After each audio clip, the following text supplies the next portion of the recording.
I'm Glenn Greenwald of The Intercept. President Donald Trump is scheduled to meet on March 19th with Brazilian President Jair Bolsonaro in a trip that the Bolsonaro government is pitching as an opportunity for him to recreate his image after 2.5 months of one scandal after the next that has all but destroyed his perception as an honest and strong leader in Brazil. Unfortunately for Bolsonaro, the trip is being conducted under extraordinarily dramatic and incriminating circumstances and is almost certain to achieve, therefore, the exact opposite effect. And the facts around this trip are vital for the Western media, and especially the American press covering the White House, to understand so that they can report properly and question Bolsonaro during his trip to the White House about the realities of his presidency rather than the branding and perception that the Brazilian government is trying to sell around the world. The key fact central to the Bolsonaro presidency after just 2.5 months is that there have been more connections between the Bolsonaro family and the leaders of Brazil's paramilitary gangs and militias than the creators of The Sopranos were able to manufacture for Tony Soprano over 7 full seasons of that series. It's almost impossible to keep track of how many high-level connections, personal connections, Prime President Jair Bolsonaro and his 3 sons, all of whom occupy public office, have had revealed to have long-standing ties to Brazil's leading militia members. Just this week, a major event took place that illustrated how deep these ties go in a very disturbing and dark way. Last year on March 14th, the world was shocked when City Councilwoman Marielle Franco, the black lesbian from the favelas of Rio de Janeiro who was elected to Rio de Janeiro City Council, was assassinated, executed on the streets of Rio de Janeiro at 9 o'clock by an incredibly professional hit job. And it was known almost immediately by the police that the militias were responsible for this murder.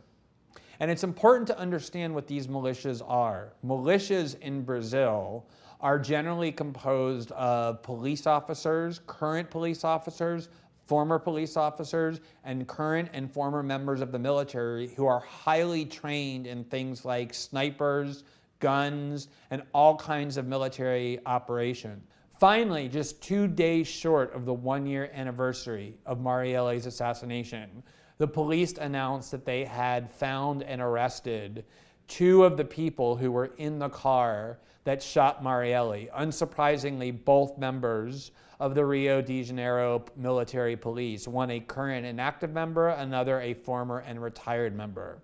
Immediately after the police announced the apprehension of 2 of Marielle's assassins, one of whom drove the car, the other one of whom actually shot the 4 bullets that went into her head and 3 of the bullets that went into the back of her driver, killing him, multiple links to the Bolsonaro family emerged. To begin with, the shooter himself, despite living on what should be a very modest and low police officer pension salary, lived in the same neighborhood as President Bolsonaro lived in Rio de Janeiro before moving to Brasilia to become president. They were literally neighbors. The neighborhood in which both President Bolsonaro, who has served only in Congress for 28 years and therefore has been on a public salary, and Marielle's assassin, who is merely a police officer earning a low salary, is an extremely rich neighborhood where houses are valued at least $1 million US. In fact, the house in which the assassin lived was a sprawling mansion, very close to where President Bolsonaro himself lived. Shortly thereafter, a picture emerged that had been posted to the social media account of the killer, of himself standing with President Bolsonaro. Beyond that, it was then confirmed by the Rio police that arrested the 2 assassins that President Bolsonaro's youngest son was dating the daughter of Marielle's killer, the current police officer who actually pulled the trigger. All of these could be dismissed away as coincidences, nothing dispositively incriminating. although they're pretty big coincidences. Rio de Janeiro is a huge city of 12 million people, very sprawling, of enormous geographic size. It's highly improbable that Marielle's murderer would live in very close proximity to Jair Bolsonaro, but that's what happened. But you could dismiss that all away as coincidences. Coincidences happen. And these are certainly not dispositive facts showing at all the involvement of Bolsonaro, obviously, in Marielle's murder. But when you put them in context to all of the other proven links, direct personal links between the Bolsonaro family on the one hand and the country's most murderous and violent militia leaders on the other, the picture begins to become much darker and grimmer and more disturbing. The first and most shocking piece of evidence linking the Bolsonaros to the leaders of Brazil's militias happened in January of 2019, which was part of a video report that we at The Intercept published as part of a report on a financial scandal that ultimately revealed these connections. And I want to zero in on what these links were because they're remarkable and stunning. In January, as part of the investigation into Marielle's assassination, the police in Brazil, in Rio de Janeiro, apprehended 5 of the top 6 leaders of one of Rio's worst and most violent militias, the one that was suspected to have carried out not just the assassination of Marielle, but multiple other political officials, leading financial people, and members of rival factions. They're experts at killing people and leaving no traces. 5 of the 6 people were arrested. The one that got away was the leader of the militia. His name is Adriano de Noriega. And what's most remarkable about that is that he's now a fugitive, is that immediately when the police revealed the top 6 members of this militia, it turned out that the mother and the wife of Adriano, the leader of this militia, has spent the last 10 years, the last decade, on the government payroll. Why? Because they were both employed in the cabinet of Flavio Bolsonaro during the 10 years that he served in the Rio state legislature. Just think about that. Flavio Bolsonaro, the son of Brazil's president, now himself a federal senator, had for a full decade on his payroll the mother and the wife of the chief of Rio's most dangerous militia, the one that is the suspect in the assassination of Marielle Franco. The financial scandal of Flavio involved the movement of huge amounts of money, not only into the account of Flavio Bolsonaro, but also into the account of the wife of Jair Bolsonaro. And all of this was engineered by somebody named Fabricio Queiroz, who served as Flavio's personal driver for the last 10 years. And Queiroz himself has the exact profile of a militia member, a former member of the police, who somehow has access to amounts of money vastly greater than what his pension as an ex-police officer or his salary as Flavio's driver suggests that he ought to have. And it was Queiroz who engineered the employment of the mother and wife of the militia leader in Flavio's cabinet. And when it came time for the police to investigate Queiroz and to ask him what this movement of money was all about, how he got all of this money deposited into Flavio Bolsonaro's account and the wife of Jair Bolsonaro's, he went into hiding in the exact neighborhood in Rio de Janeiro, Rio das Pedras, that is ruled and commanded by this militia. Beyond all of those links between Flavio Bolsonaro and militias, Flavio, during the time that he was a state legislator, formally praised and gave awards to 2 of the leading members of the militia that the police just ended up destroying by arresting its top leadership. Not only including the number 2 person who was arrested, but also the militia chief who is now a fugitive and whose mother and wife was employed in Flavio Bolsonaro's cabinet. He bestowed on militia leaders official praise and awards given out by the city. Fabricio Queiroz, the driver of Flavio, the person who, as an ex-police officer, has far more money than he would have if it weren't for engaging in illegality is not just Flavio's driver, is not just the person who has been moving around huge amounts of money on behalf of Flavio, but is also a very close friend of President Bolsonaro himself. Yet another very close link between not just the Bolsonaro family, but President Jair Bolsonaro himself and the militias that are responsible for the massive epidemic of crime plaguing this country that Bolsonaro was elected based on a promise to combat. It should not be at all surprising, and wasn't actually surprising, that Jair Bolsonaro likes militias, likes paramilitary forces composed of current and ex-police officers who commit crime. How do we know that? Because Bolsonaro, on several occasions, has publicly praised those militias. In 2008, a left-wing political party here in Brazil, PSOL, conducted a 10-year-long investigation inside the state representative house of Rio de Janeiro state, led by a state representative, Marcelo Freixo, and his top aide, who was Marielle Franco. And together, this commission put into prison numerous ex-police officers and ex-members of the military and current police officers because it was revealed that they were working as members of militias.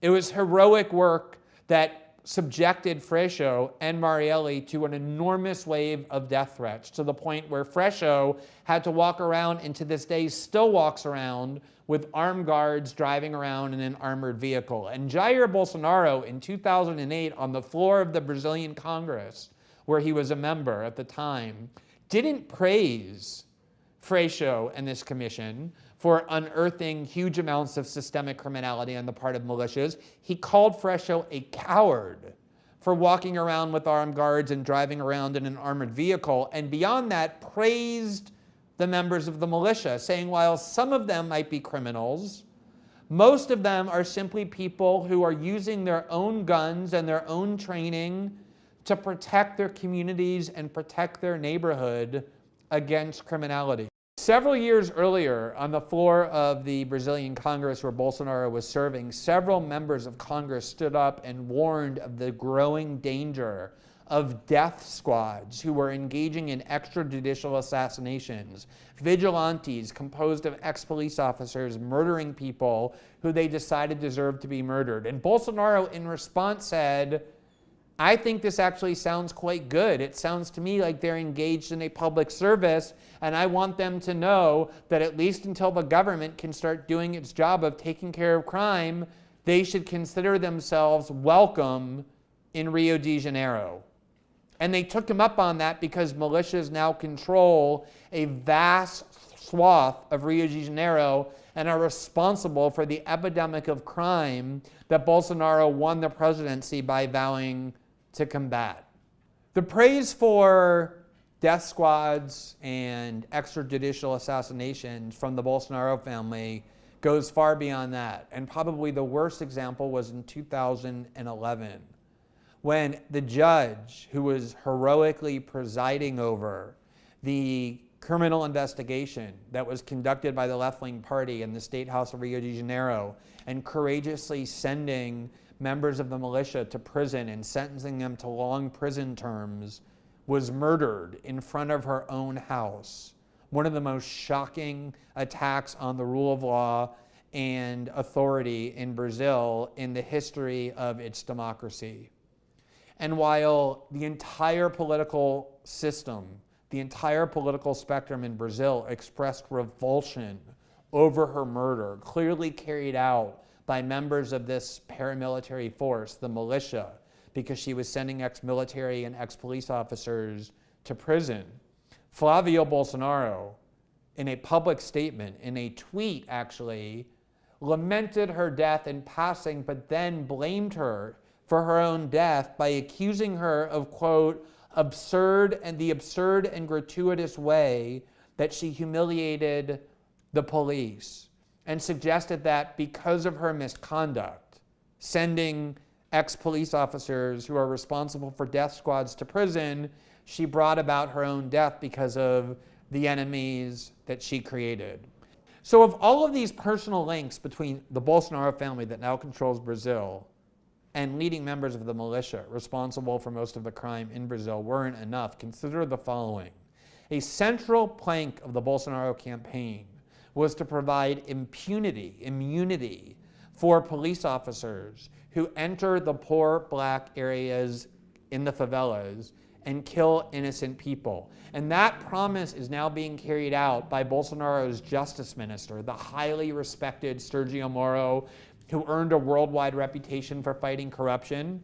He's also the judge who put Lula in prison in 2018 when all polls showed that Lula would likely win the presidency, which is what enabled Bolsonaro to actually win, that his primary adversary was imprisoned. And then he took the judge who put Lula in prison and made him the justice minister. And they've now unveiled and sent to Congress what they call their anti-crime package, one of the primary features of which is to immunize the police officers who kill innocent people in the poor and largely black areas of Brazil who largely live in favelas. And what makes this so remarkable is that there has been an endless obsession on the amount of guns in these favelas in the hands of poor black drug dealers. And yet this week, as part of the arrest of Marielle and the apprehension of 2 of her assassins, the police, in just one house of one of the assassins,